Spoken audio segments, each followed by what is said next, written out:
এক চোরা চুরি করে আনছে একটা ঘোড়া। এই চুরি করা ঘোড়া হাটে বিক্রি করবে বলে যাত্রা করেছে। তাই রাস্তার পাশে একজন গৃহস্বামী, উনি এসে বলছে, দাদা আপনার এই ঘোড়াটার দাম কত? এখন ঘোড়ার মালিক বলছে এই ঘোড়ার দাম হচ্ছে ৮,০০০ টাকা। গৃহস্বামী বলছে আপনার ঘোড়াটা সুন্দর, আপনি দাম খারাপ চান নাই, কিন্তু দেখেন আমার এরকম একটা ঘোড়ার দরকার, আমি তো গরিব মানুষ, আমার অত টাকা নাই, আমার ৫,০০০ টাকা আছে, ৫,০০০ টাকা আপনারে দিচ্ছি, ঘোড়াটা আমার চাই, দিয়ে যান। চোরা করে বর্ণনা, ও দামে আমার কেনাও না। আসলে চুরি করা ঘোড়া ৫,০০০ টাকা দাম করছে, চোরা কয় ও দামে আমার কেনাও না। তা গৃহস্থরে দিল না, হাটের দিকে হাঁটা দিল। গৃহস্বামী বলল, দেখেন এই যে রাস্তার পাশে আমার বাড়ি, আমি তো একটা দাম করলাম, যদি এই দামে বিক্রি করেন তাহলে কাউকে দিয়েন না, ঘোড়াটা একটু কষ্ট করে সাথে করে আইনি আমার বাড়ি দিয়ে গেলে আমার টাকা জড়ো করা আছে, আপনাকে দিয়ে দেব।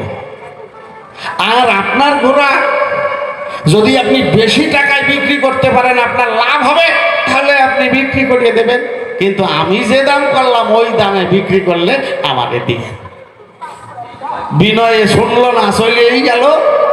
হাটে গিয়ে যেই ঘোড়া নিয়ে দাঁড়াইছে, এক বাটপারে টের পাইছে শালা এই ঘোড়া চুরি করে যাচ্ছে।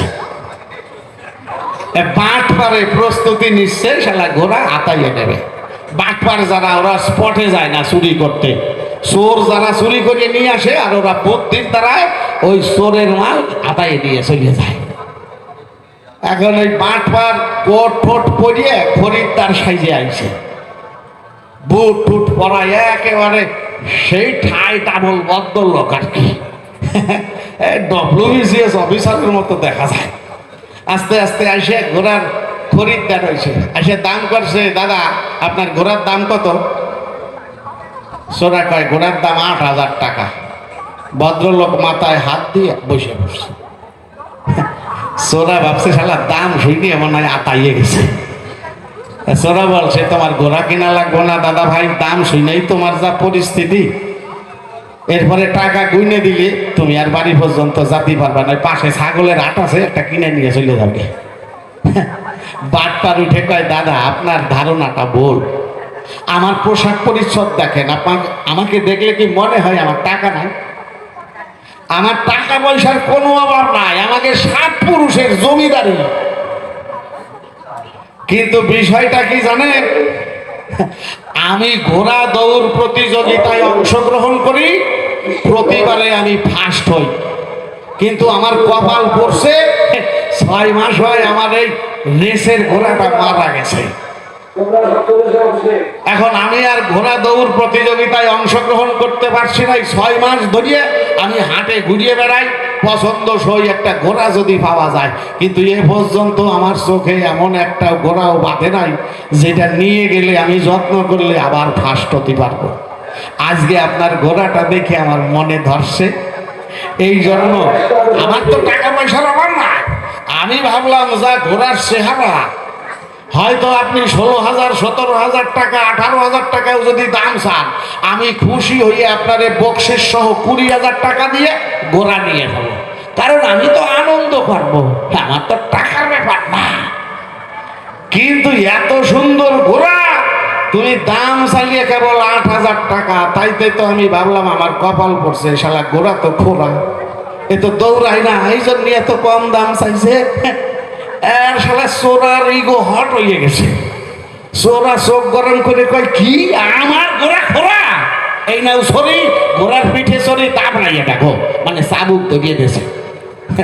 বাটপার মনে মনে ভাবে, তাই ওই মাতব্বরিটাই তো আমি চাই, একবার যদি তোর চাবুক হাতে পাই, ঘোড়ার পিঠে উঠলে তুই টের পাবি নি আমি ঘোড়া নিয়ে কোন দেশে যাই। চোরা ছড়ি ধরিয়ে দিয়েছে, বাটপার লাফ দিয়ে ঘোড়ার পিঠে উঠিয়ে একেবারে লাগাম ধরিয়ে 2 বাড়ি দিয়ে টকবক টকবক টকবক করতে করতে ছুটে গেছে। আর খানিক দূরে গিয়ে কইসে 2 চাবক বসাইয়ে দিয়েছে, ঘোড়ার গতি বাড়িয়ে গেছে, টক টক টক টক টক টক টক টক টক টক টক টক যাইতে যাইতে বাবা রামায়ণ মহাভারতের দেশ পাস হয়ে গেছে। ঘন্টা 3 কাটিয়ে যায়, রাত 1 প্রহর কাটিয়ে যায়, ঘোড়া আর আসে না। চোরাই টের পাইছে আমাদের বাটপারে নাগাল নিছে। ঘোড়া এতক্ষণ রামায়ণ মহাভারতের দেশ পাস হয়ে চলে গেছে। এখন ওই বোসা মুখ খোসা করিয়ে রাস্তা দিয়ে যাচ্ছে। তখন বেশ খানিকটা রাত্রি হয়েছে, কিন্তু ওই যে গৃহস্বামী ঘোড়ার দাম করছিল উনি আশায় আশায় রাস্তার পাশে দাঁড়ায় রয়েছে। ও অন্ধকারের মধ্যে ঘোড়ার মালিক যাচ্ছে, উনি টের পাইছে, চিনে ফেলাইছে। উনি ডাক দিয়ে বলছে, ও দাদা, আপনি তো ঘোড়া বিক্রি করতে যাচ্ছিলেন, আমি তো একটা দাম করছিলাম, আমাদের তো দিলেন না। তা কত বেশি টাকায় ঘোড়াটা বিক্রি করলেন, কত টাকা লাভ হইলো? চোরা দীর্ঘ নিঃশ্বাস ফেলে বলে, আর ভাই, যে দামে কেনা সেই দামে বেচা হয়ে গেছে, লাভ হয় না। কয় তার মানে কয় টাকা দিয়ে কিনছিলে, কয় টাকা বেচছো? কয় না, আমি তো কিনি নাই, ছাতা চুরি করে আনছিলাম, তা বাটপারে লইয়ে গেছি।